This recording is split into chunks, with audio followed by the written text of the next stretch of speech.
صورتیں انتخابات کی ہوتی ہیں، لیکن میں ایک بات واضح کرنا چاہتا ہوں، بات سے بات نکل رہی ہے، اسی لیے ہم نے یہ طے کیا کہ قومی انتخابات تک جب تک اس کا شیڈول اناؤنس نہیں ہوگا ہمارا کوئی کینڈیڈیٹ نہیں ہے، کسی کو کینڈیڈیٹ بننے کی ضرورت نہیں ہے. بہت واضح بات ہے. ریاست ہے کی دھرتی، رب کا نظام،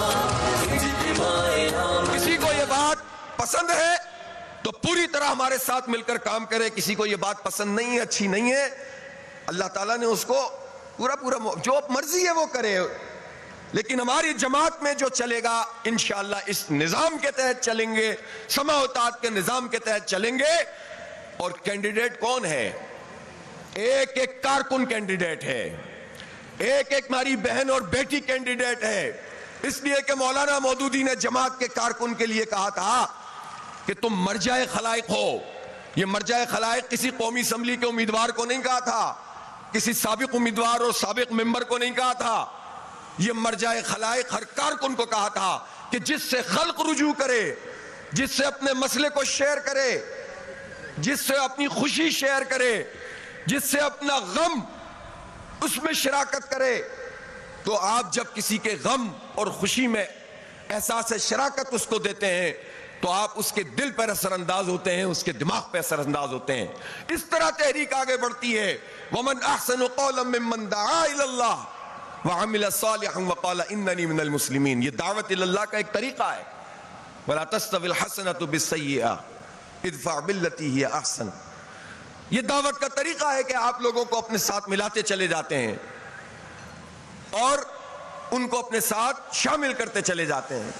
اس لیے جماعت اسلامی سے وابستہ ہر فرد جماعت اسلامی کا نمائندہ ہے، چاہے اسے نمائندگی کے لیے کھڑا کیا جائے یا نہ کھڑا کیا جائے.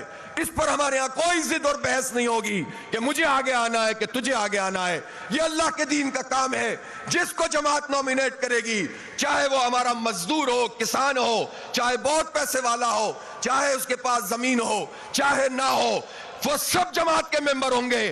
پوری اسپرٹ سے اس کی روح سے ہمیں جماعت کا کام کرنا ہے. کسی کو قبول ہے تو ٹھیک ہے، جس کو نہیں قبول ہے تو بھی اس کی مرضی ہے. صاف ستھری بات ہے. اور میں اب اسی پیمانے پر پوری جماعت میں ایک ایک ضلع کا اور ایک ایک تحصیل کا اور ایک ایک مقامی جماعت کا انشاءاللہ جائزہ بھی لوں گا. جماعت کو طاقتور بنائیے، دین کی تحریک کو طاقتور بنائیے، اجتماعیت کو منظم کیجئے. افراد خود بخود آگے آتے چلے جائیں گے. افراد کا انکار نہیں کرتے ہم، ہر فرد کی اپنی ایک صلاحیت ہوتی ہے، ہر فرد کا اپنا ایک مزاج ہوتا ہے، لیکن یہ نظم کا کام ہوتا ہے کہ اس کو ساتھ لے کر چلے. تو یہ بات سمجھ میں آ گئی کہ نہیں آ گئی ہے؟ اچھی طرح آ گئی ہے. اب آئیے چند باتیں میں آپ سے اس طرح کرنا چاہتا ہوں کہ جب اتنا بڑا کام لے کر ہم اٹھے ہیں، پورے نظام کو چیلنج کرنے کی بات کرتے ہیں، اللہ کی حاکمیت کو قائم کرنے کی بات کرتے ہیں، تو جب ہم جد و جہد کرتے ہیں تو ہم چلتی پھرتی تصویر ہوتے ہیں جماعت اسلامی کی، اس دعوت کی. تو کیا چیزیں ہیں جو ہم میں تبدیل ہونی چاہیے؟ اگر خرابی ہے تو ٹھیک ہونا چاہیے، کمزوری ہے تو اس کو ختم ہونا چاہیے. پہلی بات یہ ہے کہ نمازوں کا اہتمام کریں سب لوگ پابندی سے، اور نماز کو اس کی روح کے مطابق. میں نے آپ کے سامنے جو آیت تلاوت کی اس میں یہ بات لکھی ہوئی تھی کہ سجود کے آثار ان کے چہروں سے نمایاں ہوتے ہیں. مولانا مودودی اس کی تشریح میں لکھتے ہیں کہ اس کا مطلب وہ گٹا نہیں ہوتا جو ماتھے پہ پڑ جاتا ہے جس کو دیکھ کر بندہ کہے یہ نمازی ہے، بلکہ اللہ تعالیٰ ایک خاص قسم کی کیفیت سے اور نور سے ہمکنار کر دیتا ہے، اس پر وہ اتار دیتا ہے کہ جو اللہ تعالیٰ کے ساتھ وابستہ ہو جاتا ہے. اس کی نمازیں اللہ تعالیٰ سے ملاقات ہوتی ہیں، گفتگو ہوتی ہے، سرگوشی ہوتی ہے. اور وہ بہت مشہور حدیث قدسی ہے کہ جب بندہ کہتا ہے الحمدللہ رب العالمین تو اللہ کی طرف سے جواب آتا ہے، پھر دوسری آیت، پھر تیسری آیت، پھر چوتھی آیت. تو یہ اللہ سے تبادلہ خیال ہے. کاش کہ ہمیں ایسی نمازیں میسر آ جائیں جس میں ہم اللہ تعالیٰ سے ہم کلام ہوں، بات چیت کرتے ہوں، تو پھر تو ہماری ساری چیزیں آگے بڑھتی چلی جائیں گی اور بیڑے پار ہوتے چلے جائیں گے. قرآن پاک کو ہمیشہ اپنی زندگی کا حصہ بنا لیں. کھائے بغیر زندگی گزارنا مشکل ہے، تو یہ کیسے ممکن ہے کہ قرآن کے بغیر زندگی گزر رہی ہو؟ روز قرآن کی تلاوت کریں، روز پڑھیں، تھوڑا پڑھیں لیکن روز پڑھیں. کوئی نہ کوئی آیت یاد کرنے کی کوشش کریں. اور ایک ہدف میں آپ کو یہاں دے رہا ہوں کہ آپ میں سے ہر شخص اگر تو اس کو قرآن پاک پڑھنا نہیں آتا, کسی وجہ سے رہ گیا, تو شرم نہ کرے, آج سے اس کا آغاز کرے. آج سے اس دن کی شرم سے بچیں جب یہ قرآن حجت بن کر ہمارے سامنے آ کر کھڑا ہو جائے گا. آج سے پڑھنا شروع کر دیں, کوئی مسئلہ نہیں ہے, ہر چیز میں دستیاب ہے. سپارے سے آغاز کریں, اور ایک ایک فرد کم از کم اگلے 4-5 مہینے میں کسی ایک فرد کو قرآن پڑھانا سکھا دے. ہماری بنگلہ دیش کی جماعت اسلامی میں یہ طریقہ رائج ہے, اور اس کے ذریعے ایک تو قرآن کی تعلیم پھیلتی ہے اور دوسرا رابطہ بڑھتا ہے, دعوتی رابطہ بڑھتا ہے. تو یہ صرف اس پہ نہ چھوڑیں کہ مولوی صاحب پڑھائیں گے. مولوی صاحب تو اگر ہیں آپ کی اجتماعیت میں تو وہ تو اپنی ذمہ داری ادا کریں سب ساتھیوں کی. Geo News Half Hourly Clock is brought to you by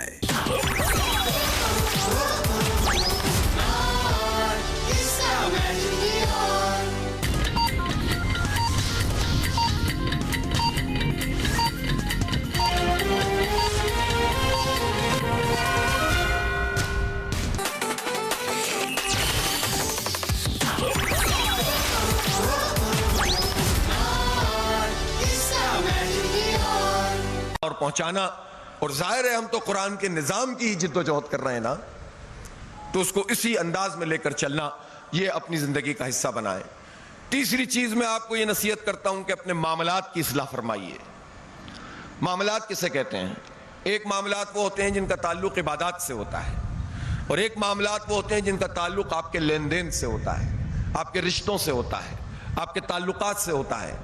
آپ پر اللہ تعالیٰ کی طرف سے جو فرائض آپ کے گھر والوں کے لیے, آپ کے رشتہ داروں کے لیے, آپ کے ماں باپ کے لیے, آپ کے بچوں کے لیے, شوہر کے بیوی کے لیے, بیوی کے شوہر کے لیے, ان سب کا اہتمام کریں.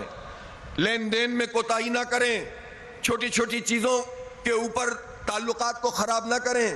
جو معاملات کریں تو لکھ لیا کریں, یہ میں نہیں, اللہ کہتا ہے, اس کا رسول کہتا ہے. تو ہم کون ہوتے ہیں جو کہتے ہیں ہمیں بہت اعتبار ہے آپ کے اوپر؟ جب آپ یہ کام کریں گے تو آپ سے بہت سارے مسئلے حل ہو جائیں گے, لڑائیاں ہوں گی نہیں, غلط فہمیاں پیدا نہیں ہوں گی. اور اگر غلط فہمی پیدا بھی ہو جائے تو یہ حوصلہ پیدا کریں کہ اپنے حق سے دستبردار ہو جائیں. تحریکی دوست کلیم نہیں کرتے ہیں, رشتوں میں دعوے نہیں ہوتے, رشتوں میں ایثار ہوتا ہے, احسان ہوتا ہے. اس رویے کا اظہار کریں, آپ کی اجتماعیت بھی پھلے گی پھولے گی, آپ کے گھروں میں بھی برکت نازل ہوگی. معاملات کو درست کیجئے, دین معاملات کا نام ہے, اس پر عمومی طور پر ہم گفتگو نہیں کرتے.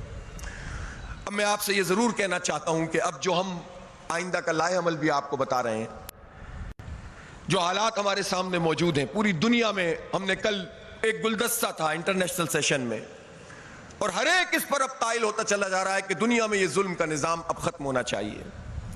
جو غیر مسلم لوگ ہیں وہ بھی کہتے ہیں کہ وہ جو مغرب ہے جو امام بنا ہوا ہے اپنے طور پر, ہماری کمزوری کی وجہ سے بنا ہوا ہے, لیکن وہ امام بن کر کیا رہا ہے؟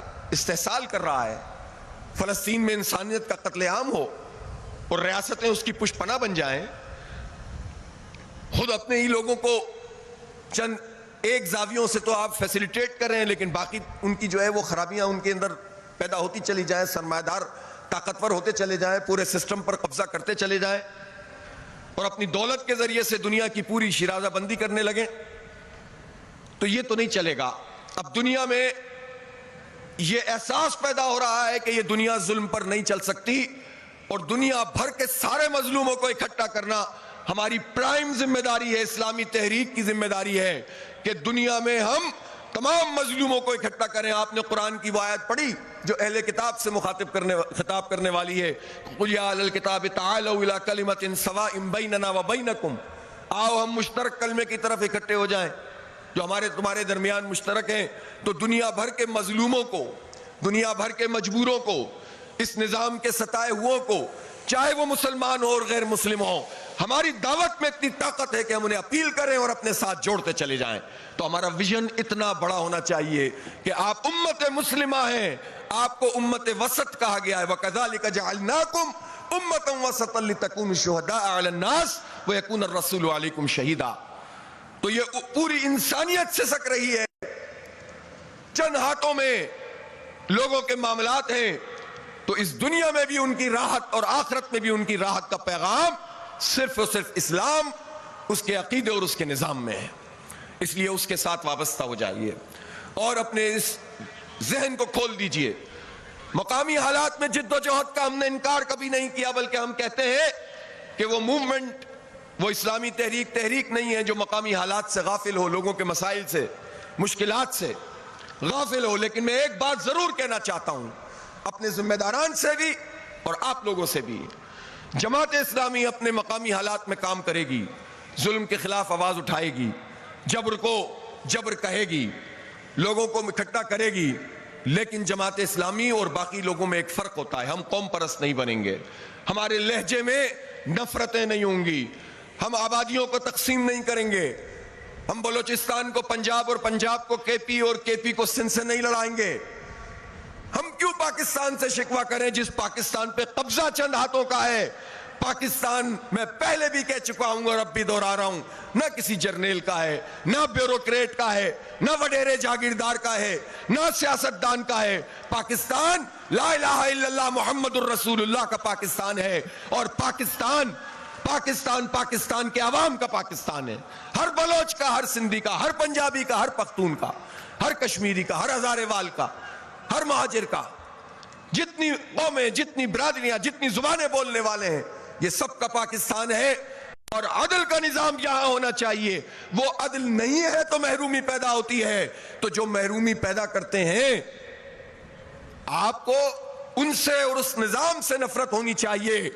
لیکن اس کے نتیجے میں ہمارے کسی رویے سے اگر پاکستان پر کوئی حرف آتا ہے، کسی سے نفرت، کسی سے غصے کے نتیجے میں اس نظریے پہ کوئی حرف آتا ہے، تو وہ جماعت اسلامی نہیں ہو سکتی. اس لیے اس احتیاط کو ہمیشہ ملحوظ رکھیں. جماعت کے طریقہ کار کے مطابق ہی ہم اپنے مقامی مسائل اور مشکلات کو اجاگر کریں گے.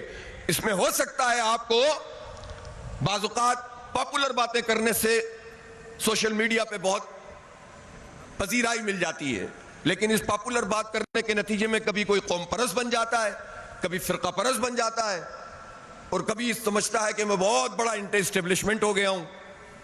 لیکن در حقیقت حق اور سچ اور عدل کی بنیاد پر بات ہونی چاہیے. ہماری بات عدل کی بات ہے، انصاف کی بات ہے. اس لیے وقتی پاپولرٹی تباہی کے دہانے پہ لا کر لوگوں کو کھڑا کر دیتی ہے. اللہ نے ہمیں اجتماعیت دی ہے.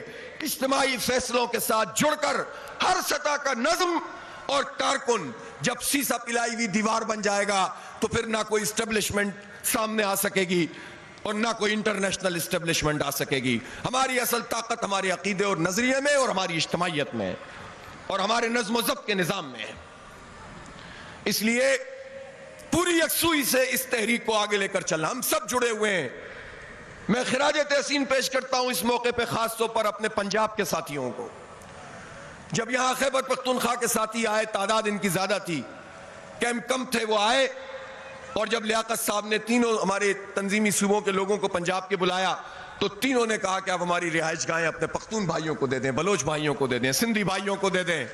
یہ ہے پنجاب. پنجاب یہ بھی تو ہے نا. اس لیے یہ جو لوگ ہمیں آپس میں تقسیم کرتے ہیں، ہم یہ تقسیم اپنے ذہن میں نہیں رکھیں گے. انشاءاللہ ہم سب کو سینے سے لگائیں گے. ہم تو پوری امت کو سینے سے لگاتے ہیں اور دکھی انسانیت کو سینے سے لگاتے ہیں. ہمارا دین ہم سے یہ تقاضا کرتا ہے. آپ کی میزبانی کی ہے یہاں لاہور کے لوگوں نے. اللہ تعالیٰ ان کو اجر عظیم سے نوازے. اور یہ ہماری اجتماعیت ہے ہی ایسی. ہم کوئٹہ میں بھی جا کر اجتماع کریں گے تو انشاءاللہ یہ ہماری اسی طرح سے میزبانی کریں گے جس طرح پنجاب کے ساتھیوں نے میزبانی کی ہے. یہ بھی اپنی رہائش گاہیں خالی کر دیں گے آپ کے لیے انشاءاللہ. یہ ہماری اجتماعیت کی طاقت ہے. میرے بھائیو اور دوستوں، ہمارے جو ایجنڈا میں آپ کے سامنے پیش کر رہا ہوں اس کے 3 حصے ہیں.